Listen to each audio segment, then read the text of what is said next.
Hello and welcome to our webinar, Solve Shard Database Reporting, Piecing Your Data Back Together. My name is Leah Morris, Senior Marketing Specialist at Stone Bond Technologies. I have with me Darren Keever, our in-house expert on the Shard AppComm connector that you are all here to learn about today. For those of you who don't know, Stone Bond Technologies provides a full suite of data integration solutions, providing a centralized, user-centric platform that enables data access to disparate and cloud data sources where and when you need. Before I pass it over to Mr. Keever, feel free to ask us questions during and after our presentation is over today on Twitter. You may follow us at Stone Bond and utilize our hashtag Shard AppComm, so we know you're referencing this webinar. Also, if you don't have a Twitter account, don't worry. You can send us your questions during as well as after at info@stonebond.com, and we'll be sure to get back with you. Without further ado, here's Mr. Darren Keever. Thanks, Leah. So first off, let's just talk about the agenda. I'm going to go over sharding and what it means to customers, basic scenarios and layouts. Then we'll talk about its relation with big data. Next, we'll talk about integrating that sharded data with your other data sources. And specifically, I'll get into data virtualization and how you virtualize that data so that you can then do ad hoc querying on the data. And then last, I'll talk about a specific use case with customer data, and then we'll get to Q&A.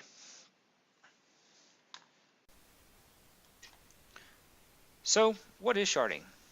Simply, it's separating a single table across multiple databases. The reason for doing so is usually for performance.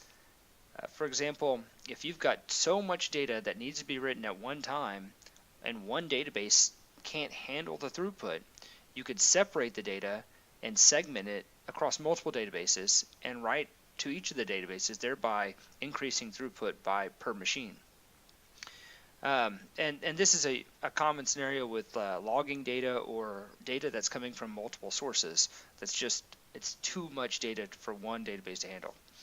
And then conversely, you could have query performance where you have multiple consumers trying to hit the data, and it may not even be that much data, but it's just how much in the volume. And so thereby moving it to multiple databases, you can now increase your volume. Another reason for having a shard database is multi-tenant support. For example, if you had an application that the application was written for one customer and you wanted to add customers, a common scenario is to just have one database per customer. And then last is ease of archival. So you could write 1 month's worth of data into a database, and then the next month go to a next database, and then just keep doing that so that once you got to the 6 months or whatever, you could just remove the prior, the last month. And then this allows you to segment the data easily by month. So, how is the data laid out? So that segmentation I just talked about was a date range where you had the month per database, but you could have an ID range where you say, all IDs under 1 million go in the first database, and then 2 million in the second database, or whatever. And that was a scenario used by a large computer manufacturer for their service codes, for example. A geographic would be similar to the ID range, or even the compartmentalized segmented data. And this is what happened with Facebook in its early strategy, where they were going after individual colleges, and they were using a database per college, and then aggregating that data as a sharded data source. And then the multi-tenant support, like I mentioned, we have a customer use case where they had multiple companies, and rather than having them all in the same database, they just separate the database, and the application knows where to go look. The star pattern lookup is basically just a pattern within all of those, and you could have a separate database that just knows where to look up the data so that you're not hard coding those the lookup tables in the applications. So, sharding in itself isn't that problematic for applications. What becomes problematic is reporting on that data. You don't really know where the data is, only the application or whoever's writing the data knows. So bringing it all together can be problematic. So how do you get around these difficulties? Well, the first thing you could do is just let the application determine where the data is, right? It knows everything and just use its internal reporting. And obviously the downside of that is you're waiting for the application to create reports for you, and you're beholden to the application developer. The second thing is to just union everything, right? And so you can just in the databases just keep adding a database per shard and come up with a big complicated SQL query. And of course, it's got problems as well. If you have an auto inc or identity columns, well, you're going to have duplicate IDs, so you're going to have conflicting IDs when you try to bring it all together. And of course, those queries are brittle. Every time you add a new database, you've got to go in and touch the report. And last, it's read-only data. Unions you can't update, so it's no longer actionable data. The most common scenario for legacy integration is to use a data warehouse, and simply put, you get a big beefy database, you bring all your data and you push it in, and it solves some of the problems, but it also has its drawbacks. Similar to unions, actually, is you have the duplicate ID problem. It's read-only because it's all copies of data. And then you have the synchronization issue. You don't know how old the data is, and you can't make decisions on old data just because you don't know how old the data is, right? So before I talk about our solution, I want to talk about the relation of sharded data with big data, or NoSQL. Generally, the sharding pattern was a pattern before all the NoSQL and big data solutions came to market. And it was kind of the growing up of data where you just couldn't fit the data in one database for whatever reason. And you had to come up with a clustering solution or a sharding solution. And then when NoSQL came along, it kind of fixed a lot of the problems and the reasons why you would use a sharding database or sharded database. It has high throughput. You've got solutions that can handle as much writes as you can throw at it or as much reads. And because it's a clustered solution, the availability is increased as well. You can drop one of the machines in the cluster, everything works great. And even the geographic synchronization, so that you could have data localized to that geography. These specific problems are handled in these solutions, the NoSQL solutions. So why are we even talking about sharding, right? Well, not everybody's there, right? You can't just up and move to a NoSQL solution without quite a bit of cost. You have to move the data, but that's the simple part. Now it's trying to consume the data in the application, without having to make changes to the application. It's kind of impossible. So now you have to wait for support from the applications before you can move forward. And that can be a very high cost and kind of insurmountable for some companies. And then secondly, the reporting in these NoSQL solutions really isn't, it's not complete yet. Hadoop and those other NoSQL solutions, they don't have a robust SQL querying tool like you would have in a relational database. They're working towards it, but it's kind of an apples and oranges situation. All right. So what are we doing to solve the problem for our customers? We've created a native solution that eliminates some of the drawbacks of having the sharded database. We create the shards and make it look like a single database virtually. We fix the duplicate ID problem. We add columns for each of the tables so that you know where the data is coming from, and we allow for writeback, real-time updatable, so you can make the data actionable.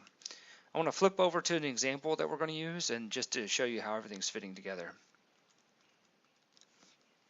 So this is the database, and as you can see, our database is this comes from a customer of ours. It's we've changed the names to protect the guilty here, but it's anonymized, but it I think shows a lot of the problems that they had, and it's a subset of their data. So we're only using 4 databases where they had 60, but I think the point will come across just fine. So it's 4 databases. They all have the same metadata, same schema. And then, I talked about the union solution. This is how you would do this table in a union, right? You just throw everything out. Of course, it's read only. And this union, as you start pulling in more and more data and trying to get more advanced, it obviously becomes more brittle. Our solution is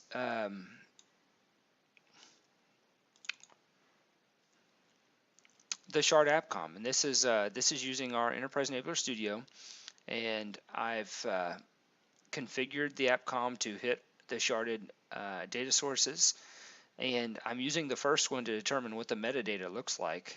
And so just like in the native studio, you can see discoverability here. And in my configuration, I had to specify where all of the data was, but I can just add those as databases come online. So I'll talk a little bit about what our solution is, and then I'm going to kind of jump back into our overall solution so we can talk about how we do integration for our customers, right? So everything we do has an AppComm, and that's what gives us the native connection. It's both a read and write, and this is how you configure it. I'm taking this metadata and I'm moving it over to our metadata. This is a template block and column format, and you can see all of the information here.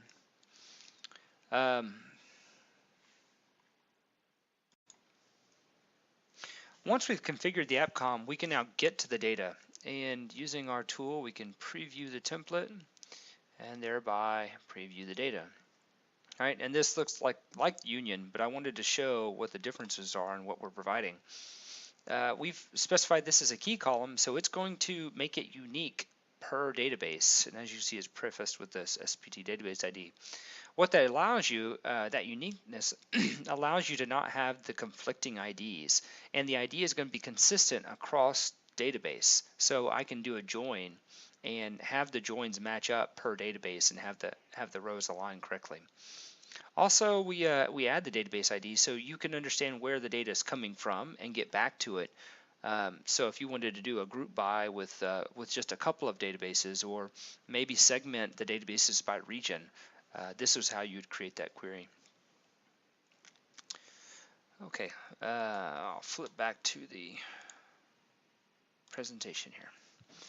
Okay, so I've shown we can get to the data, and I've shown we've got this Shard AppComm, and that allows us to view the data as one data source, and that's somewhat interesting.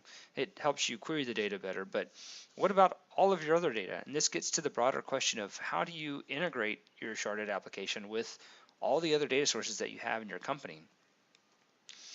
And that's where Enterprise Enabler comes in, and we can virtualize all your different types of data, including web services, relational, big data, every type of data source you have, we can expose that, and then you can query it as if it's one data source.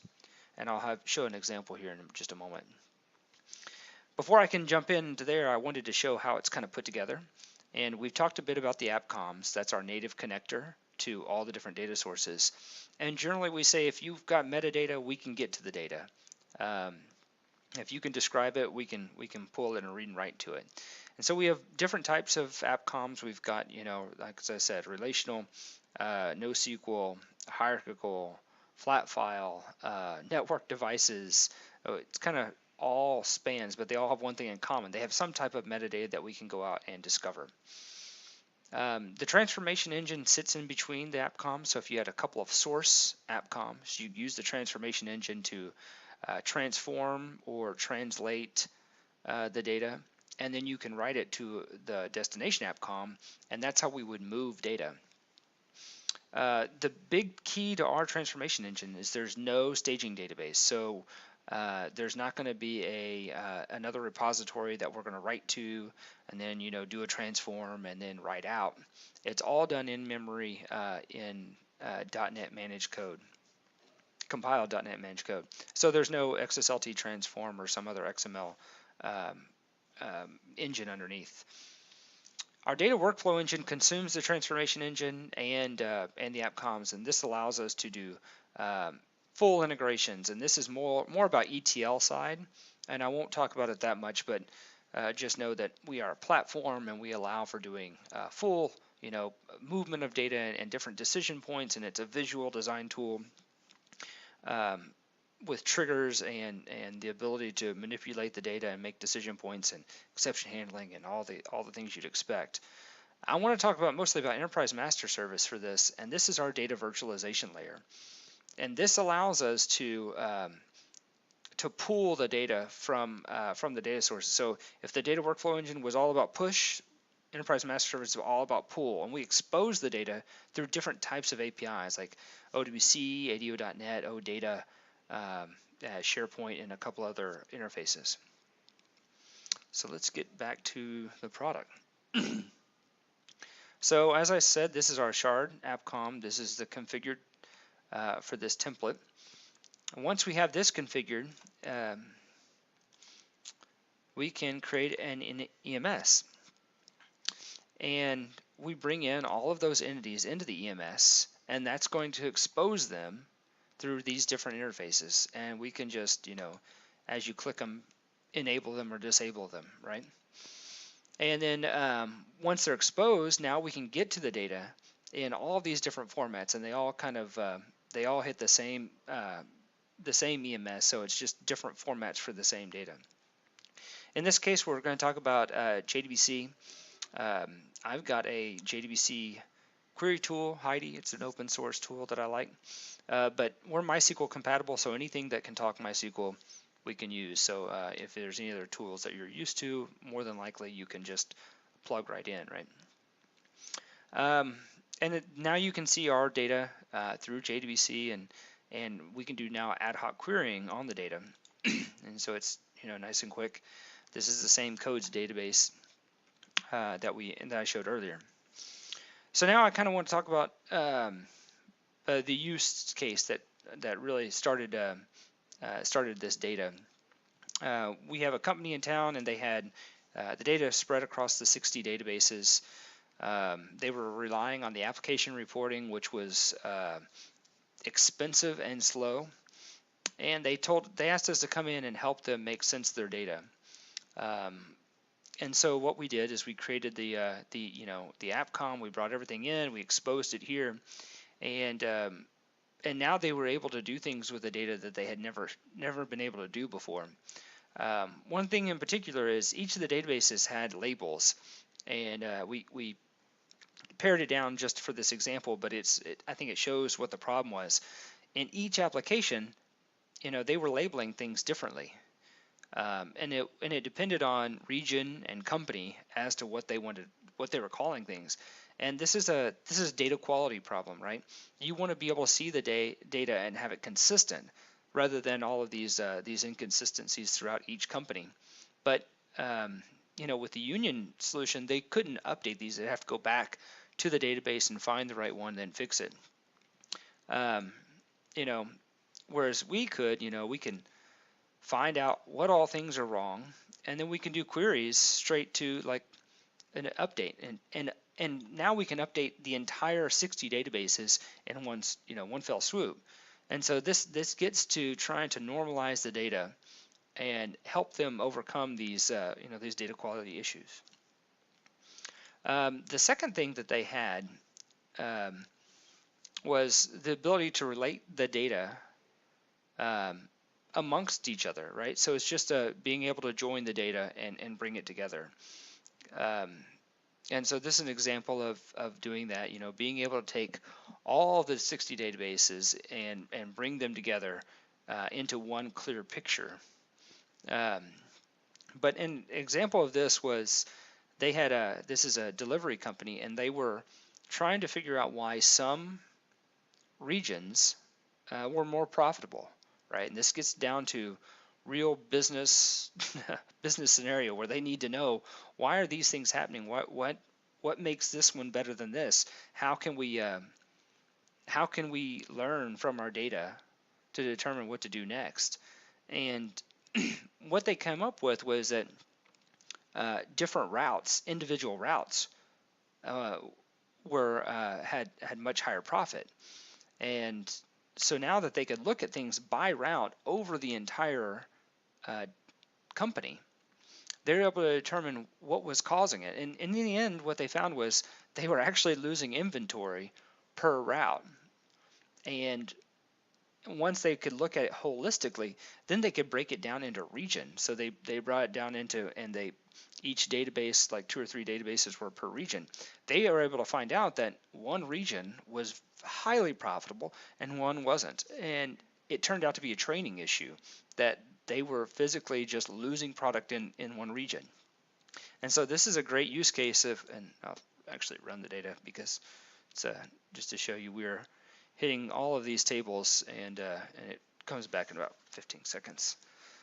So this is real-time live data, and to do this before, it was taking weeks of effort to just try to find this kind of data. And of course, now it's weeks old. Now the data is real-time, actionable, ready to do something with right now. The second thing that they really had was, it wasn't just this database. They have their business data, but they also have financial data in a different application. They have Salesforce, so some CRM data there. They have a couple of our web services. And what they asked from us was the ability to relate all those data and do an ad hoc query.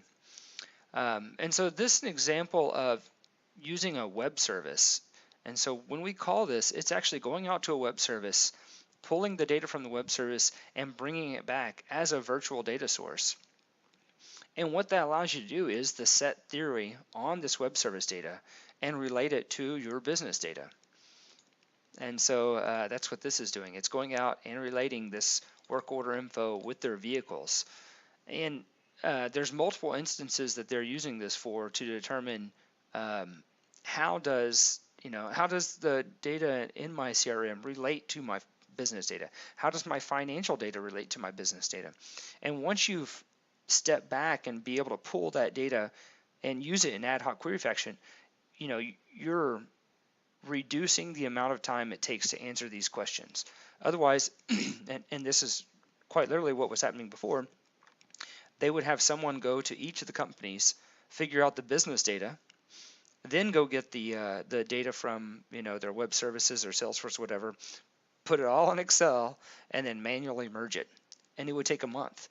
Now they're able to do it real time and dive down into the data as quick as they need. Thanks, Darren, for that thorough explanation of Stonebond's Shard AppComm connector and how it's able to help reporting challenges brought by sharded databases. We do have a couple of questions, but unfortunately, due to time restrictions, we'll have to answer those off air. Thanks, everybody, for attending, and we will provide answers to those questions shortly. Also, you can learn more about Stonebond and Enterprise Enabler, as well as other Shard AppComms that we provide, or contact us directly at info@stonebond.com. Thanks.